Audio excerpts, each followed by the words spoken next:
Battery management unit data cable connector damaged? Here's a quick, safe fix.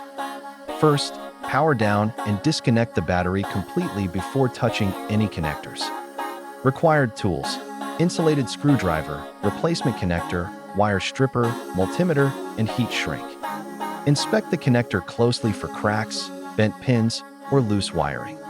You'll see on-screen captions and callouts highlighting the broken pin and frayed wire. Test continuity with a multimeter to confirm which wires are affected. Remove the damaged connector by opening the clamp and cutting just past the damaged section. Strip insulation carefully, exposing only the required length of conductor. Crimp or solder the new connector, ensuring solid mechanical and electrical contact. Slide heat shrink over the joint and apply a brief, even heat until sealed.